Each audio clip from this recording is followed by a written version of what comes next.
Guten Morgen, muchachos. How are you doing? Welcome back. Football Digest Daily. My name is Nyasha. I hope you're having a fantastic Monday. We are done with match day 31 of the Premier League. 7 games to go now. And this match, they told us a couple of things. One, like how the Premier League, Southampton is the worst side the Premier League has ever seen. The earliest to ever get relegated with 7 games remaining. Crazy. Liverpool got smacked finally by Fulham. And also, we also saw the Manchester as a whole, footballing wise, it's a dead city. I'll be telling more about that in today's Football Digest Day, so let's go. Alright, so first things first, Southampton got relegated, right? They got relegated because they lost to Tottenham 3-1, alright? And they are now 22 points below the 4th worst team, Wolves, alright? We have 7 games to go, so the maximum they can get is 21 points, definitely guaranteed of relegation. So, bam, out they go.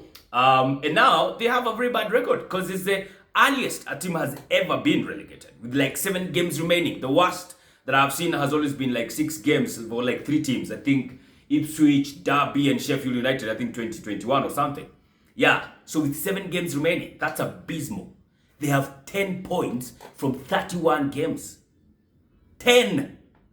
My goodness, that's like 3 wins and a draw in 31 matches. That's just, it's crazy. Let's be honest. That's absolutely insane. So yeah, Southampton, out they go. They have been relegated. So now, I feel like it's just about time before Leicester City and Ipswich joins them because, everything looks like the other two are going to join them. The whole package that got promoted is going down again. It's insane. Also in the Championship, I think I'm seeing like Burnley is killing it over there alongside Leeds and Sheffield United. I think it's actually Sheffield United and then Burnley and Leeds or something. Yeah, so yeah, let's wait and see, man. But yeah, Southampton, out they go. They're done. They'll be joined by Leicester and Ipswich soon. Alright, elsewhere, of course, we had Liverpool getting smacked by Fulham. Now, no one saw this one coming. Alright, or maybe did we? Liverpool have been kind of flatting to deceive lately. Not so good performances. Their last fixture, their last fixture was in the Manchester Derby, which they won. And which, on a different day, Beto could have done something. You get me? Like, if Beto was more clinical, we're talking something different here. But yeah, Fulham won that game 2-1. I will recall Fulham the first leg when they were playing at Anfield. It was an absolute blockbuster of a match. Liverpool got red carded. I think Robertson got a red card and it went helter-skelter. But Liverpool got themselves back all the way to crawling together a 2-2 draw from a losing position. And you're thinking like if there was some more, like 10 more minutes added in that game, yeah, Liverpool would have won it. Yeah, because they were on a roll in that match. But, well, not so much on this one. As long as Muniz, who was this other guy? Sessegnon and Iwobi had something to do about it. It was not going to happen, man. So it was a fantastic outing, but it's even more frustrating for me as an Arsenal fan because previously, on the day before, on Saturday, the early kickoff, we drew with Everton again. We drew with Everton in the first leg, I think 0-0 if I'm not wrong, and then this one 1-1. And even more frustrating one that irks me more is the kind of way that we consider the goal. Such a soft-ass penalty, bro. I can't say I've never seen softer penalties being given because I've seen a lot of them this season, right? I kid you not, if that is another team, most likely they don't get a penalty. Look at Tarkowski, James Tarkowski, the tackle he did midweek against Liverpool. That's a red card all day, every day, twice on Sunday, right?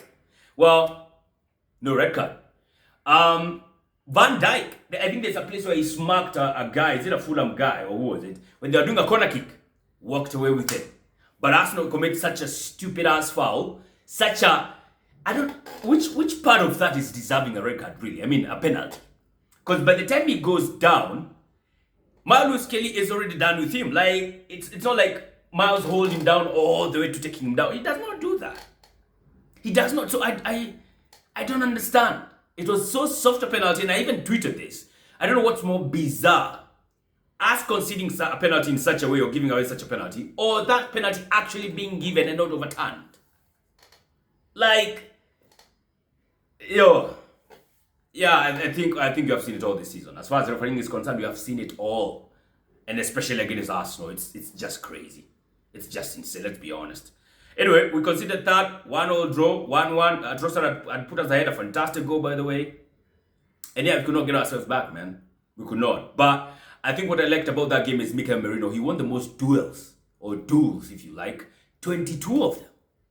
The guy is a monster. And of course, there was a scare of, I saw him touching his groin before the game started. And then there was that cut he had during the game. I'm like, oh my God, the only guy who can play as a striker here is going to be taken out. Crazy. But, we finished the game. That's very good news. There are no injuries there. I'll take the draw, to be honest. But it's like a, how do I call it? Nishingo Pande. Like, you are winning, but now you have to take a point because of some stupid ass refereeing. Really, honestly.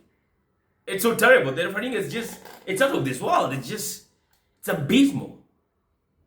But yeah, I'm sounding like a broken record now, knowing that we have 7 games to go, and I've been saying this for the last 31 matches. So it doesn't make any sense for me to continue on that. So yeah, Arsenal drew 1-0. There are some other games played at 5 p.m. I think Wolves won. Wolves walipiga nani? Is it Ipswich? Yeah, Wolves beat Ipswich. The other game had Bournemouth. What Bournemouth up against? I can't recall, honestly. There was Aston Villa up against Nottingham Forest. Nottingham Forest got beat. Aston Villa won, which was very good news for us. Then on Sunday, of course, Brentford versus Chelsea, London Derby, 0-0. Chelsea, man. But they had come from beating Tottenham, which was very expected during the week.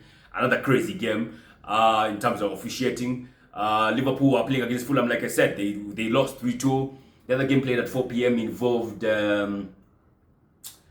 these other guys were playing at 4? I think Newcastle. Yeah, Newcastle walipiga nani? Oh my God, I can't recall. Yeah, I cannot recall. And then after that, of course, the big one was the Manchester Derby, right?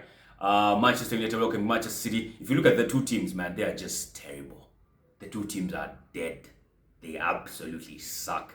In fact, Manchester United could have gotten... Manchester United, unajua wanachezanga in patches in a game. There's a patch where they are all high octane and looking like really threatening, but then ends with nothing.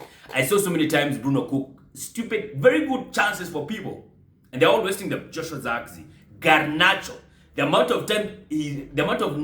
of times he ran on the wings at those Man City defenders and then lost it weirdly. There are so many. Like, you see him making a run, you're like, oh my God, this is threatening, and then he loses the ball in a very stupid way. So many times. If Bruno is not cooking for that team, nobody else is cooking for that team. When Manchester United wake up in the morning after they say thank you God, they should be saying thank you Bruno that you're still at Manchester United, because they will be dead without him.